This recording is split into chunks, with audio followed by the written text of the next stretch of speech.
मित्रों, 2024-25 के देश की सबसे बड़ी आबादी के राज्य उत्तर प्रदेश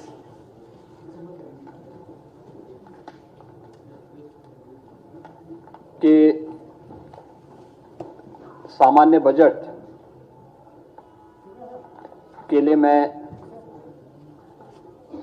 आयोजित इस प्रेस कॉन्फ्रेंस में अपनी पूरी टीम की ओर से आपका हृदय से अभिनंदन करता हूं।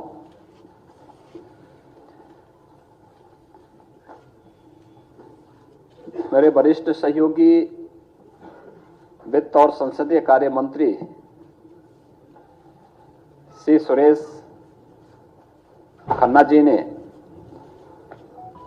अपना 5वां बजट आज उत्तर प्रदेश विधानसभा में प्रस्तुत किया। जैसा कि आप सब जानते हैं कि हमारी सरकार का ये 7वां बजट है और 8वां बजट है। 7 बजट हम लोग से पहले प्रस्तुत कर चुके हैं और प्रत्येक ने अपने किसी एक थीम को लेकर के प्रदेश के लोक मंगल के लिए उस बजट को प्रस्तुत किया है। हमारा पहला जो बजट था वह 17-18 का, वह प्रदेश के अन्नदाता किसानों को समर्पित था। 2018-19 का बजट हम लोगों ने प्रदेश के इंफ्रास्ट्रक्चर और इंडस्ट्रियल विकास के लिए, औद्योगिक विकास के लिए हम लोगों ने समर्पित किया था। 2019-20 का हमारा प्रदेश का बजट मातृशक्ति को समर्पित करते हुए, मिशन शक्ति के अभियान को आगे बढ़ाते हुए महिला सशक्तिकरण के लिए हम लोगों ने समर्पित किया था। 2020-21 का बजट प्रदेश के युवा ऊर्जा को समर्पित था।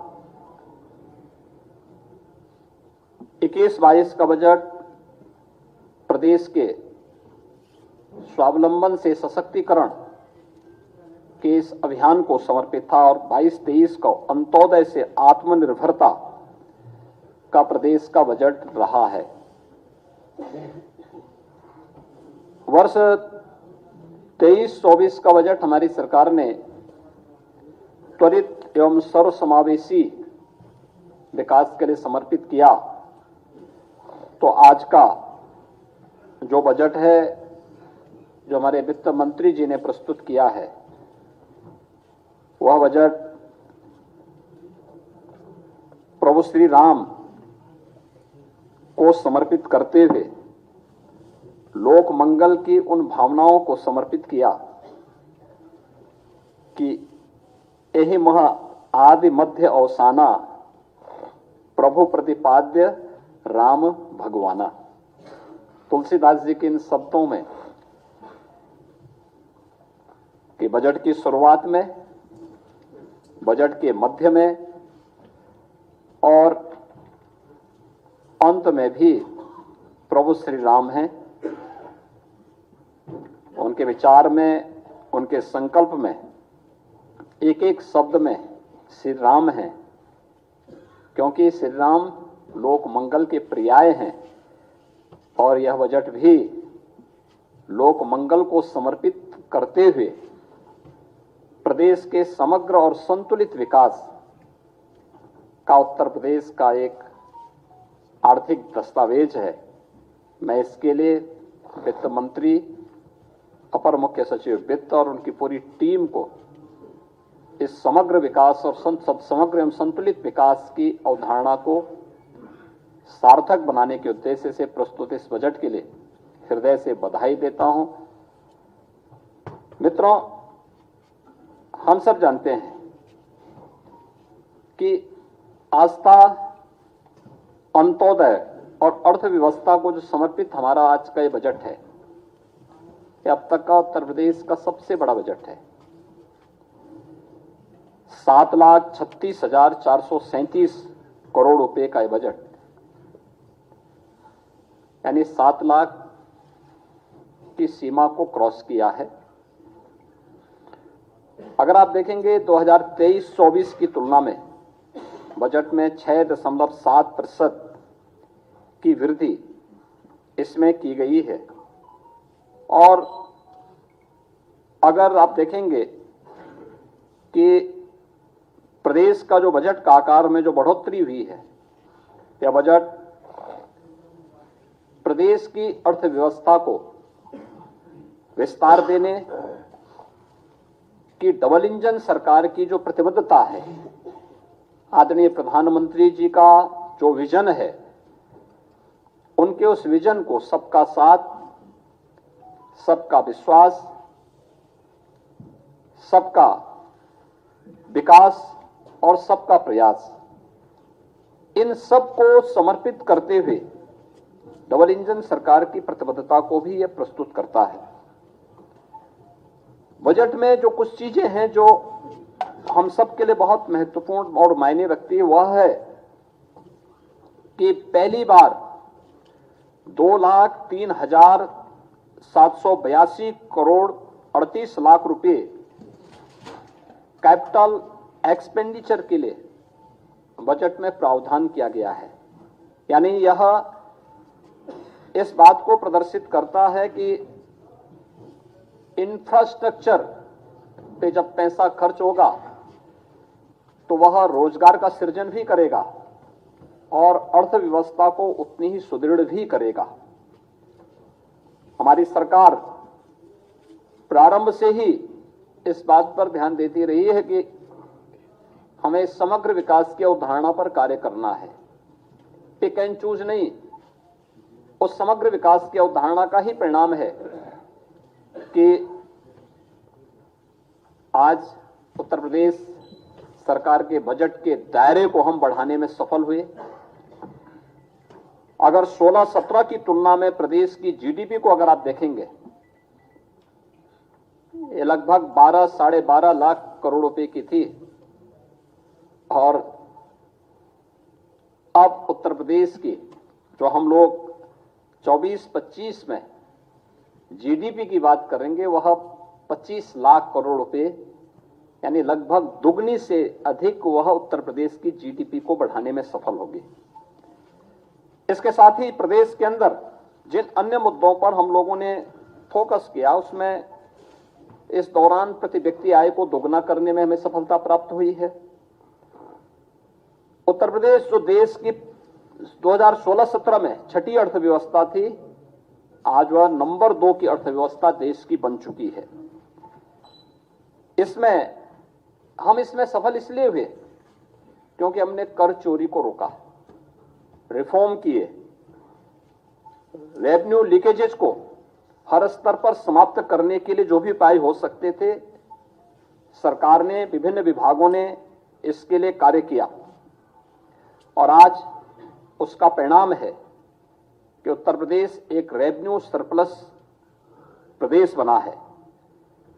प्रदेश में पिछले 7 वर्ष में राजस्व में हमने कई गुना वृद्धि की है, बिना कोई अतिरिक्त कर लगाए हुए, यानी कॉमन मैन को टच किए बगैर उन्हें लोक कल्याणकारी योजनाओं के साथ जोड़ते हुए हम प्रदेश को रेवेन्यू सरप्लस स्टेट बनाने में सफल हुए हैं।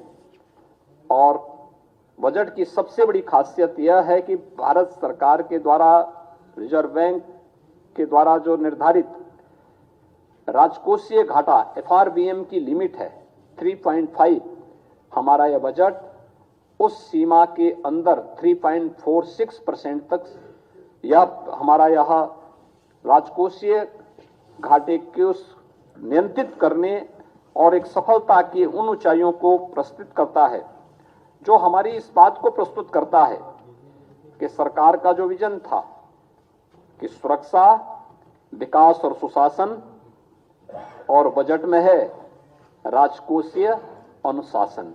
राजकोषीय अनुशासन के लिए भी, यानी हमने विकास भी किया है, सुरक्षा भी दी है, सुशासन के लक्ष्यों को भी प्राप्त किया है, लेकिन साथ साथ अपने बजट को राजकोषीय संतुलन को बनाए रखने के लिए, उस अनुशासन को बनाए रखने के लिए भी पूरी प्रतिबद्धता और ईमानदारी के साथ काम किया है, और वह आपको इस बजट में भी देखने को मिल रहा होगा।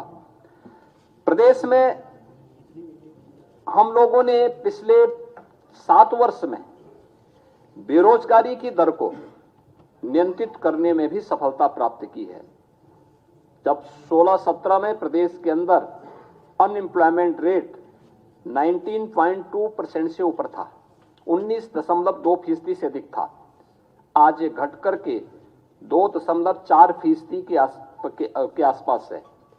यानी हम उसको नियंत्रित करने में हमें सफलता प्राप्त की है। हमने रोजगार के नए अवसर सृजित किए हैं, प्रदेश में औद्योगिक निवेश के नए वातावरण का सृजन किया है, एमएसएमई यूनिट्स को पुनर्जीवित किया है, एक जनपद एक उत्पाद और विश्वकर्मा श्रम सम्मान जैसी योजनाओं ने उत्तर प्रदेश को राष्ट्रीय पलक पर एक नई पहचान भी दिलाई है।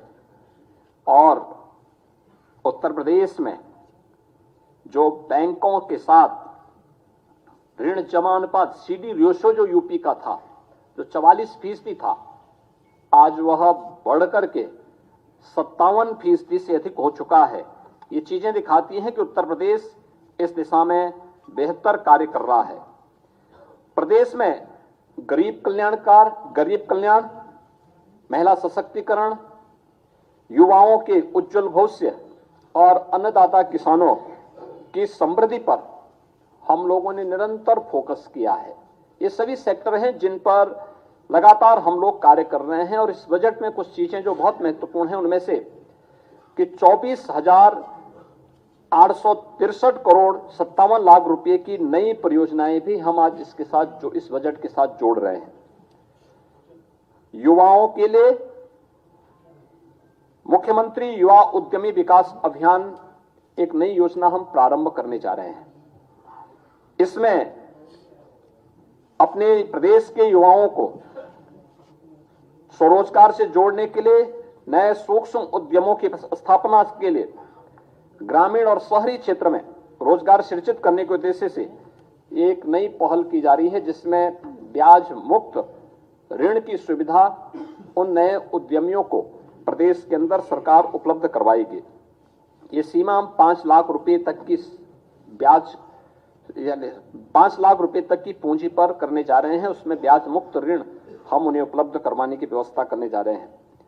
दूसरा, प्रदेश में रोजगार प्रोत्साहन कोष के गठन की कार्रवाई, जिसमें ट्रेनिंग, इंटर्नशिप और अप्रेंटिसशिप की स्कीम को वित्त पोषण की कार्रवाई के साथ हम इसके साथ जोड़ेंगे। राष्ट्रीय फैशन टेक्नोलॉजी संस्थान की स्थापना यह वाराणसी में करने और 2 मेगा राजकीय आईटीआई की स्थापना और 69 आईटीआई के उन्नयन का प्रस्ताव भी हम लोगों ने इसके साथ जोड़ा है। Sports science and injury centre की स्थापना की कार्रवाई भी प्रदेश में है। वरिष्ठ नागरिक कल्याण कोष की स्थापना और आंगनबाड़ी के उन्नयन की, जो लगभग 22,000 से अधिक आंगनबाड़ी हैं और आंगनबाड़ी केंद्र, मिनी आंगनबाड़ी केंद्र हैं, उनको मुख्य आंगनबाड़ी केंद्र के रूप में अपग्रेड करने की कार्रवाई को हमने आगे बढ़ाया है। प्रदेश में बुंदेलखंड औद्योगिक विकास प्राधिकरण के गठन की कार्रवाई को युद्ध स्तर पर आगे बढ़ाने के लिए भी प्रावधान किया गया है, जो लगभग 46 वर्ष के बाद प्रदेश के अंदर पहला ऐसा नया औद्योगिक शहर बनेगा, जो कानपुर और झांसी के बीच में हम लोगों ने प्रस्तावित किया है। फॉर्चून 500 कंपनियों के लिए एफडीआई पॉलिसी के क्रियान्वयन हेतु भी हमने धनराशि की व्यवस्था की है। आगरा लखनऊ एक्सप्रेसवे को पूर्वांचल एक्सप्रेसवे के साथ जोड़ने के लिए लिंक एक्सप्रेसवे के निर्माण की कार्रवाई को भी हम लोग इस बजट में हम लोगों ने प्राथमिकता दी है। इनोवेशन एंड रिसर्च के लिए आर्टिफिशियल इंटेलिजेंस, मशीन लर्निंग और स्टेट ऑफ आर्ट टेक्नोलॉजी के प्रयोग को प्रोत्साहन देने के लिए भी हम लोगों ने यहां पर व्यवस्था दी, बजट में प्रावधान किया है। आईआईटी कानपुर में medical research and technology centre की स्थापना, 500 बेडेड सुपर स्पेशलिटी हॉस्पिटल की स्थापना की कार्रवाई को भी इस बजट में हम लोगों ने प्रदेश की जो महत्वपूर्ण चीजें हैं, जिस पर जो हमारे पास पोटेंशियल है, वो स्पिरिचुअल टूरिज्म का बहुत बड़ा स्कोप हमारे पास है। अयोध्या है, काशी है, मथुरा वृंदावन है, नैमिषारण्य है, विंध्यवासिनी धाम है, देवपाटन है, बरेली में नाथ कॉरिडोर है। इनकी थीम पर आधारित अवस्थापना विकास की कार्रवाई, प्रयागराज कुंभ के लिए अभी से प्रावधान करके उन सभी कार्यों को समयबद्ध तरीके से आगे बढ़ाने के साथ साथ कुंभ संग्रहालय की स्थापना प्रयागराज में करने और विभिन्न विकास की योजनाओं के लिए भी अभी से बजट का प्रावधान प्रयागराज कुंभ के लिए हम लोगों ने किया है। निसारनाथ गुह्य सांस्कृतिक केंद्र श्रृंगेरपुर के लिए, इसके अलावा आजमगढ़ में हरिहरपुर में संगीत महाविद्यालय की स्थापना और महर्षि वाल्मीकि सांस्कृतिक केंद्र चित्रकूट की स्थापना के लिए भी धनराशि की व्यवस्था की है।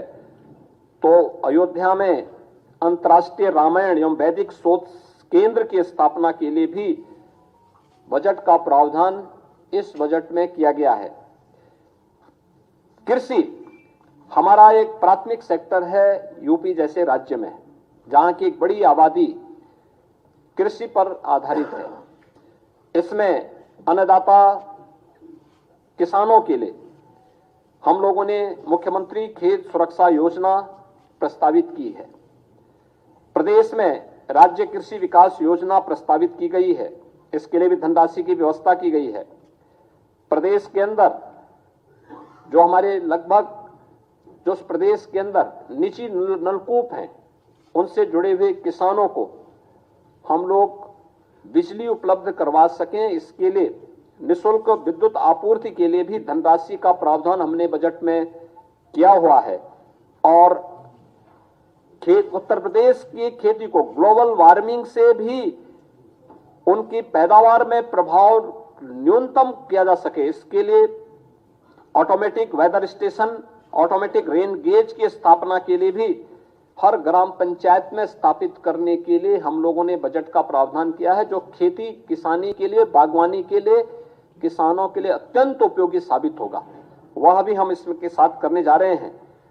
ऑर्गेनिक यानी जो natural and organic culture lab, tissue lab, agri tourism centre की स्थापना की कार्रवाई और मुख्यमंत्री लघु सिंचाई योजना के लिए भी हमने पर्याप्त धनराशि की व्यवस्था इस बजट में प्रदेश के अंदर प्रस्तुत की है। बजट मुख्य रूप से प्रधानमंत्री जी के उन संकल्पों को, जो प्रधानमंत्री जी का विजन है कि उत्तर प्रदेश देश की इकोनॉमी के ग्रोथ इंजन के रूप में अपनी भूमिका का निर्वहन करे, उत्तर प्रदेश का ये बजट उसका प्रतिनिधित्व करता है। $1 ट्रिलियन की इकोनॉमी उत्तर प्रदेश बन सके, जैसे कि मैंने आपको बताया कि पिछले 7 वर्ष में उत्तर प्रदेश की इकोनॉमी को हम दोगुना करने में सफल हुए, प्रति व्यक्ति आय को दोगुना करने में सफल हुए और आज उत्तर प्रदेश देश की सबसे बड़ी तेजी के साथ उभरती हुई अर्थव्यवस्था में से एक है। तो स्वाभाविक रूप से यह बजट उन सभी भावनाओं को प्रतिनिधित्व करता है। प्रदेश में यह वर्ष हमारे लिए बहुत महत्वपूर्ण है। प्रदेश की स्थापना का यानी प्रदेश के उत्तर प्रदेश नामकरण आने के बाद 1950 से लेकर के अब तक, जब 24 जनवरी 1950 को उत्तर प्रदेश का नोटिफिकेशन हुआ था, तो उसका ये अमृत काल है। अमृत काल में उत्तर प्रदेश के उन लक्ष्यों को प्राप्त करने के दिशा में यह बजट उत्तर प्रदेश की अर्थव्यवस्था को एक नई ऊंचाई प्रदान करने वाला होगा। $1 ट्रिलियन की इकोनॉमी को अचीव करने के प्रधानमंत्री जी के विजन को आगे बढ़ाने में मील का पत्थर साबित होगा। और बजट में ग्रीन बजट की अवधारणा को भी सार्थक करने की दिशा में बहुत महत्वपूर्ण कार्य किए गए हैं, जिसमें 17 महत्वपूर्ण विभागों को प्रदेश के अंदर अंतर्राष्ट्रीय मानकों के आधार पर ग्रीन टैगिंग की शुरुआत का भी शुभारंभ हुआ है। बजट अनुमानों में तमाम अन्य कार्यों के साथ साथ उत्तर प्रदेश को, यानी ग्रीन टैगिंग करने वाला उत्तर प्रदेश देश का संभवतः पहला राज्य होगा जो इस दिशा में अपने प्रयासों को आगे बढ़ा रहा है। प्रदेश के अंदर हमने पिछले 2 वित्तीय वर्षों में आम बजट की जो हमारी प्रस्तुति थी वह डिजिटल हो गई है। पहले की भांति बजट पुस्तकों को प्रकाशित कराने की प्रथा लगभग समाप्त है। यह भी पर्यावरण के दुष्प्रभावों को काफी हद तक कंट्रोल करता है, कम करता है। हमारा 24-25 का यह बजट पिंक बजट भी है। यह प्रदेश की मातृशक्ति को, माताओं और बहनों को, बेटियों को, उनसे संबंधित विभिन्न योजनाओं को चिन्हित करके उन पर भी फोकस किया गया, ध्यान आकर्षित किया गया है। महिलाओं की, बालिकाओं के कल्याण, उनके सशक्तिकरण, संतुलित और उनके सर्वांगीण विकास की, जैसे मुख्यमंत्री कन्या सुमंगला की योजना का धनराशि हम लोगों ने 15,000 से बढ़ा के 25,000 रुपए किए हैं। इस प्रकार की अनेक अन्य घोषणाएं भी प्रदेश में की गई हैं। तो यह प्रदेश का जो हमारा बजट है, यह प्रदेश के उन समग्र संकल्पनाओं को पूरा करने वाला है जो आदरणीय प्रधानमंत्री जी की मंशा थी और उनका जो संकल्प है, उन संकल्पों के अनुसार मेरा कहना है कि बजट लोक मंगल का बजट है, जन कल्याण का संकल्प है, उत्सव, उद्योग और उम्मीद, और यही है नए यूपी की यही तस्वीर। बजट के लिए मैं वित्त मंत्री श्री सुरेश खन्ना जी को, अपर मुख्य सचिव वित्त और उनकी पूरी टीम को लोक मंगल के लिए समर्पित इस संतुलित और समग्र विकास की अवधारणा पर आधारित बजट के लिए हृदय से बधाई देता हूं। उत्तर प्रदेश वासियों को भी इस बजट के लिए जो उनके समग्र और संतुलित विकास में और उत्तर प्रदेश को देश की एक बड़ी अर्थव्यवस्था के रूप में स्थापित करने में निर्णायक भूमिका का निर्वहन करेगा, इसके लिए हृदय से बधाई देते हुए अपनी शुभकामनाएं देता हूं। धन्यवाद। जय हिंद।